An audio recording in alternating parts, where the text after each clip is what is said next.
Standard 4, Subject English, Unit 5, The Golden Fish, page number 67, 68 and 69. नमस्कार विद्यार्थी मित्रांनो, आज आपण आपल्या इयत्ता चौथीच्या इंग्रजीच्या पाठ्यपुस्तकातील द गोल्डन फिश ही पान नंबर 67, 68 व 69 वरील गोष्ट अभ्यासणार आहोत. Now let's see.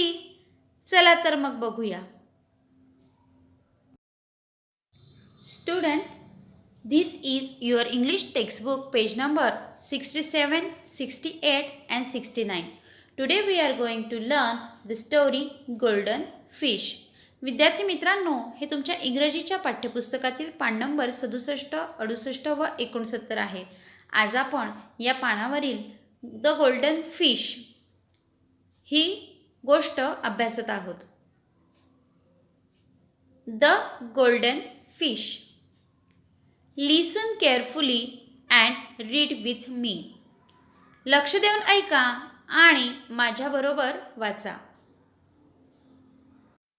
Malhar was a fisherman. Malhar हा एक कोळी होता. He lived with his wife in a little hut near the sea. तो समुद्राच्या कडेला एका लहान झोपडीत राहत असे. He went down to the sea every day to catch fish. तो दर दिवशी मासे पकडण्याकरिता समुद्रावर जात असे. One day a strange thing happened. एके दिवशी एक नवलाची गोष्ट घडली. He caught a big golden fish in his net. त्याने त्याच्या जाळ्यात एक सोनेरी मासा पकडला. When Malhar took the fish out of the water, the fish began to speak. मल्हारने त्या माशाला पाण्याबाहेर काढले तसा तो मासा बोलू लागला. Oh fisherman, please let me go. हे कोळ्या, कृपा करून मला सोडून दे. Malhar was very surprised. मल्हारला खूपच आश्चर्य वाटले. He was a kind man. तो दयाळू माणूस होता. He let the fish go. त्याने माशाला जाऊ दिले. Malhar went home empty handed. मल्हार रिकाम्या हाताने घरी गेला. He told his wife about the fish. त्याने आपल्या पत्नीला त्या माशाविषयी सांगितले. His wife was not very kind. त्याची पत्नी फारशी दयाळू नव्हती. Foolish man, why did you let the fish go. मूर्ख माणसा, तू त्या माशाला जाऊ का दिलेस. Go back to the sea and call the fish. जा, परत समुद्रावर जा आणि त्या माशाला बोलव. It must be a magic fish. तो जादूचा मासा असला पाहिजे. Ask the fish to grant you a wish. त्या माशाला तुझी एक इच्छा पूर्ण करायला सांग. So Malhar went back to the sea and called the fish. तसा मल्हार समुद्रावर परत गेला व त्याने त्या माशाला हाका मारल्या. Oh fish, please grant me a wish. हे माशा, कृपा करून माझी एक इच्छा तू पूर्ण कर. The fish popped up its head out of the blue sea and said. त्या माशाने निळाशार समुद्रातून सुळकुंडी मारून आपले डोके बाहेर काढले आणि तो म्हणाला, व्हॉट इज युअर विश? तुझी काय इच्छा आहे?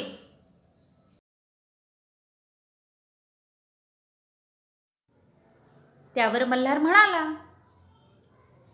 I want a big house with a garden for my wife. मला माझ्या पत्नीसाठी बगीचा असलेले मोठे घर पाहिजे आहे. यावर तो मासा म्हणाला, go back home. Your wish is granted. घरी परत जा. तुझी इच्छा मी पूर्ण केलेली आहे. तुझी इच्छा मी मान्य केलेली आहे. Malhar went back home. Malhar घरी गेला. In place of his little hut he saw a big house with a garden. त्याला आपल्या झोपडीच्या जागी बगीचासह एक भव्य मोठे असे घर दिसले. What a beautiful house, he said. तो म्हणाला, किती सुंदर घर आहे हे. Some days past. काही दिवस निघून गेले. Malhar's wife said to him. मल्हारची बायको त्याला म्हणाली, this house is not enough. हे घर काही पुरेसे नाही. I want to live in a castle. मला किल्ल्यात राहायचे आहे. I want to be a queen. मला राणी व्हायचं आहे. So Malhar went back to the sea and called the fish. तसा मल्हार पुन्हा समुद्रावर गेला. त्याने त्या माशाला हाक मारली, ओ fish, please grant me a wish. हे माशा, माझी एक इच्छा पूर्ण कर. There were big waves in the sea. The fish came and asked. समुद्रात प्रचंड अशा लाटा उसळत होत्या. तो मासा आला व त्याने विचारले, व्हॉट इज युअर विश? तुझी काय इच्छा आहे? त्यावर मल्हार म्हणाला, my wife wants to be a queen. माझ्या पत्नीला राणी व्हायचं आहे. त्यावर मासा म्हणाला, go back home. Your wish is granted. घरी परत जा. तुझी इच्छा मी मान्य केली आहे. Malhar went back home. Malhar घरी परतला. In place of the big house he saw a castle. त्याला त्या मोठ्या घराच्या जागी एक किल्ला दिसला.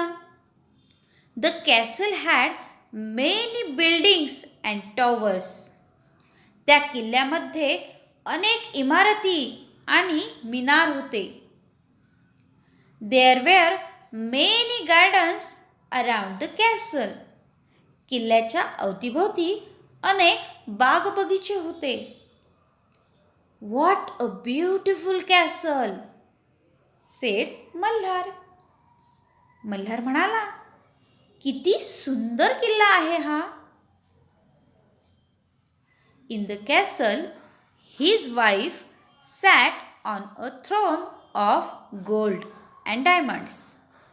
त्या किल्ल्यात त्याची पत्नी सोन्याने आणि हिऱ्याने मढवलेल्या सिंहासनावर बसली होती. She wore a crown. तिने तिच्या डोक्यावर मुकुट परिधान केलेला होता, म्हणजेच मुकुट घातलेला होता. Are you happy now? Asked Malhar. मल्हारने तिला विचारले, आता तरी आनंदात आहेस ना? We shall see, said his wife. त्याची बायको म्हणाली, ते आपण नंतर बघूया. Some days past. काही दिवस निघून गेले. मल्हार's वाईफ कॉल्ड हिम. मल्हारच्या पत्नीने त्याला बोलावले. This is not enough for me. हे मला पुरेसे नाही. Now I want to be a goddess. आता मला देवी व्हायचे आहे. What are you asking for wife? अगं, तू हे काय मागते आहेस? It is not right. हे योग्य नाही. सेड मल्हार. असे मल्हार म्हणाला. But his wife became angry.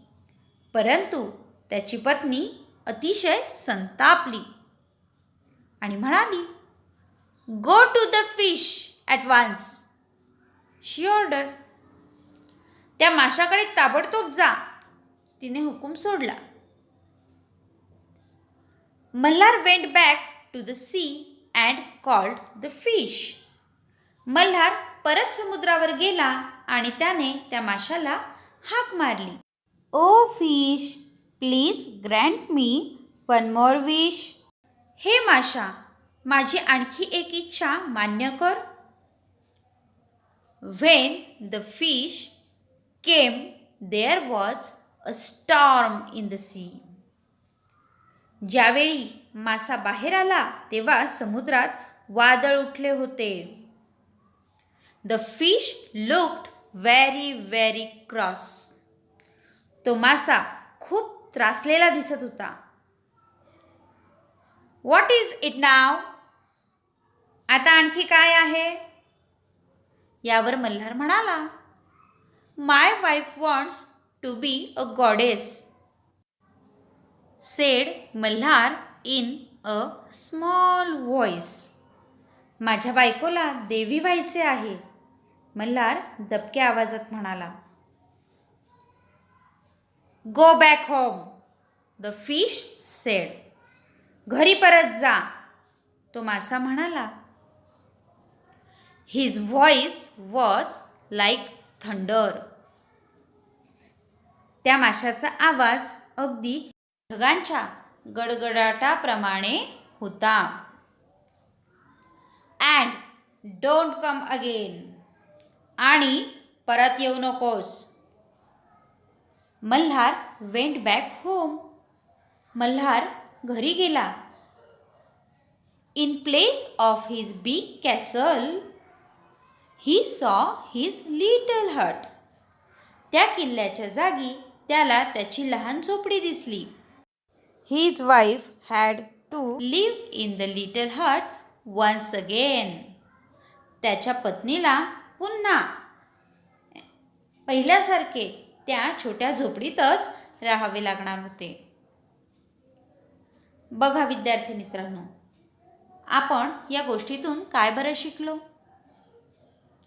आपण शिकलो की खूप जास्त हावरेपणा, लालच आपण करायचं नाही. खूप जास्त हावरेपणा केला, आपल्या कुवतीपेक्षा जास्त आपण एखादी गोष्ट जबरदस्तीने मिळवण्याचा प्रयत्न केला तर त्यातून पुन्हा आपले नुकसानच होते. म्हणून आपण कधीही लालचीपणा, हावरेपणा करायचा नाही. होमवर्क, घरचा अभ्यास. Read, understand and write the following words from this story. विद्यार्थी मित्रांनो, या गोष्टीत आलेले काही कठीण शब्द व त्यांचे अर्थ वाचा, समजून घ्या आणि तुमच्या इंग्रजीच्या वहीत सुंदर अशा हस्ताक्षरात लिहा. Read the following words and write at least one sentence about each. पुढील शब्द वाचून त्यातील प्रत्येक शब्दाविषयी एक वाक्य बनवा. फॉर एक्झाम्पल, पहिला शब्द आहे हट. विद्यार्थी मित्रांनो, द गोल्डन फिश या गोष्टीमध्ये आपण हट हा शब्द शोधला तर आपल्याला हट या शब्दाशी संबंधित the hut was near the sea हे वाक्य सापडते. त्यामुळे आपण the hut was near the sea हे वाक्य या गोष्टीतून बघून लिहूयात. विद्यार्थी मित्रांनो, अशाच प्रकारे तुम्हाला पुढे काही शब्द दिलेले आहेत. हे सर्व शब्द या गोष्टीशी संबंधित आहेत. या शब्दांशी संबंधित वाक्य तुम्हाला द गोल्डन फिश या गोष्टीमध्ये शोधायचे आहेत आणि तुमच्या इंग्रजीच्या वहीत सुंदर हस्ताक्षरात लिहायचे आहेत. Discuss the following in Marathi. पुढील बाबींची मराठीत चर्चा करा. For example, why was there a storm in the sea when the fish came for the last time. तो मासा शेवटच्या वेळी आला तेव्हा समुद्रात वादळ का आले होते. याविषयी तुमचे भाऊ बहीण, आई वडील, शिक्षक यांच्याशी मराठीत चर्चा करा. Suppose you met the fish, what will you ask for. समजा तुम्हाला तो मासा भेटला तर तुम्ही त्याच्याकडे काय मागाल. विद्यार्थी मित्रांनो, ज्याप्रमाणे मल्हारला गोल्डन फिश भेटला आणि त्याने त्याच्या इच्छा पूर्ण केल्या, त्याचप्रमाणे जर तुम्हाला एखादा गोल्डन फिश भेटला तर तुम्ही त्याच्याकडे काय बरं मागाल. याविषयी तुम्ही तुमचे मित्रमैत्रीण, भाऊ बहीण, आई वडील तसेच शिक्षकांशी चर्चा करा. Thanks for watching this video. Stay home, stay safe. घरी रहा, सुरक्षित रहा.